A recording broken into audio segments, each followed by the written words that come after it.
If you're anything like me, you love to research. Look things up. Learn new things about your favorite game and icons. If you're anything like me, you also love Super Mario 64. I was up late one night, and I had just finished playing Mario Galaxy. Nintendo. Growing up, I was always a huge fan of Mario. I loved his games, his character, and I really hated Sonic. Mario was my hero, and he could never do wrong. I'm what you'd call a bit of a nerd, though I prefer the term geek. I know just about every factoid there is about Nintendo, every hat change, every time Donkey Kong picks up a barrel, but one thing I didn't know about was a game that I never truly understood. Super Mario 64 for the Nintendo 64. Mario 64 had a development that was troubled. Many people shifted around the departments to work on this game. Of course, something would go wrong. In hindsight, knowing that I know, it's crazy to me how little got out into the public. It all started in 1995, Space World Expo, every Nintendo fan's dream. That build was one of the first times we saw Mario 64, and it should have been the last. See, unlike you, I played that build, found it online at an auction for a measly 4 cents. This is a warning for any intrepid Nintendo fan. If you ever somehow manage to get your hands on a copy, don't play that build. When I first booted up the game, everything started up just as how I remembered it so long ago. Mario 64, what a game that was. The camera, controlled by Lakitu, stared on Mario as he made his way out of that iconic green pipe, and followed him on his perilous journey through this once cherished and peaceful kingdom, now torn to bits and pieces by the fierce and merciless Bowser. I always loved Nintendo's alternative storytelling. The focus was never on Peach, Bowser, or Mario. The focus was on the environment, and that's where my troubles began. The gameplay was still as I remembered it. Long jumps, triple jumps, yahoo and wahoo all around. Goombas were still Goombas, and thwomps were still thwomps. That terrifying ugh of the thwomp still haunts my dreams. I smacked down King Bomb just as easily as I once did at the young, fresh age of 8 years old. However, from the get-go, something seemed off. That chain jump was just slightly off base. Koopa the Quick wasn't nearly as fast as I remembered, and he took a slightly different route too. Maybe my memory was failing me, but I swore things were different the first time. It wasn't only just in Bob and Battlefield either. Every level felt slightly different, but I still had a great time. Mario is still Mario, I thought to myself, without thinking twice at that. Wild's Fortress, Cool Mountain, Jolly Roger Bay, even the secret aquarium. The game was still just as fun as I remembered it being, though maybe nostalgia was catching up to me, as something did feel off. Then I got to that level. Even as a kid, I never felt comfortable in Wet Dry World. That creepy skybox. The empty level design. Not a single toad in sight. That level always unnerved me, and even more so now. Every time I played it, something felt different. Platforms in different spots. Different enemy behavior. It was as if the game was learning? Nah, that's stupid.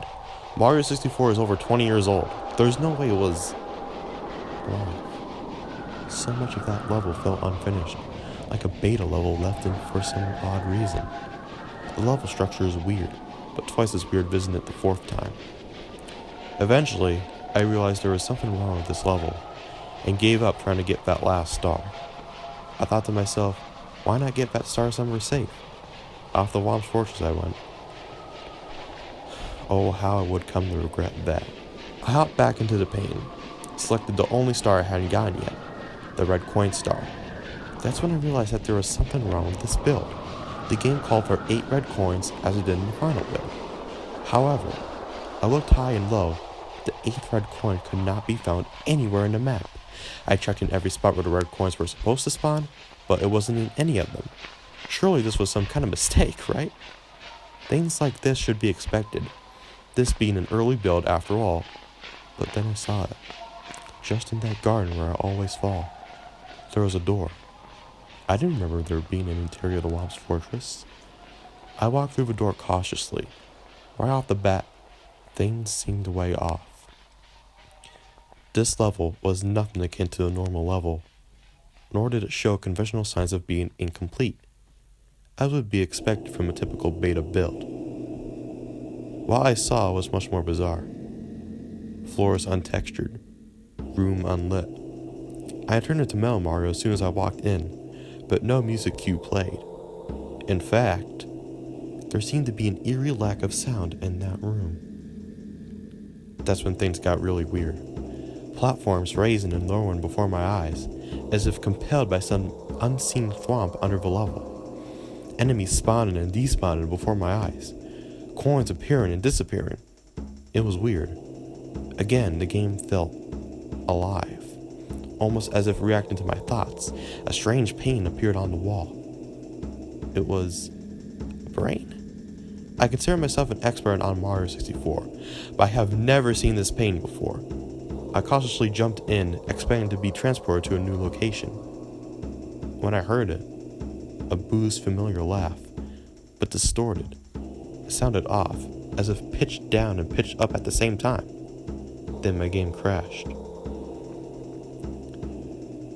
I turned my console on and off again, as was frequently cited in many Nintendo manuals, and reloaded my save. Everything was normal again. Must have been some freaky glitch left in this build, but I did have one extra star. Oh well, I thought to myself, time to kill that wretched Koopa Bowser. I walked down the familiar hallway when I suddenly saw him. Wario? He's not in this game. He was in the DS remake, but not in the original. His form was that of a disembodied head, not unlike Mario's floating head on the title screen, but unlike that one, there was something very sinister about Wario. The more I looked at him, the more he started to fade in, as if becoming real before my very eyes. In a fit of panic, I smashed the reset button, but it seemed a little too late. The headaches began the next day. I paid no mind to this Wario apparition, choosing to go down the same hallway, this time Wario free. It was time to kill Bowser once and for all. Well, maybe not once and for all. You still fight him a few times in this game, or so I thought. Being an early build, it seemed none of the other areas were finished, so this was the end game for now. I played through the harrowing level, jammed out to Bowser's killer theme, and finally threw him off the stage. Except this time, he didn't come back. Boo's familiar laugh played once again, but this time a text box appeared. 1995 of August 29th. Thank you for playing, James. The first few lines read, James? How did it know my name? This was already freaky, but I pressed A belligerently. Every copy of Super Mario 64 is personalized. In this build, you will find an early version of our personalization algorithm. Not unlike the one in the final game, but a lot more active than that one. My name is not important. All you must know is that I am a developer of this warped, twisted game. I have been trapped in this build for longer than you have been alive, and I fear you may be next. You have already seen Wario. Your time is limited, friend. If you're still alive, do not distribute this build. Do not write about it. Do not share it online.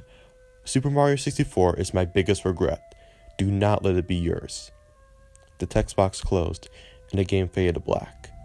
A faint W plastered on the screen, just barely visible, was all that remained. I shut off the console and started writing this the next day. I have been seeing him in my dreams, Wario. He taunts my every waking moment. As that text box said, I don't have much time left. I leave you with one final warning. Don't play the 1995 build of Super Mario 64.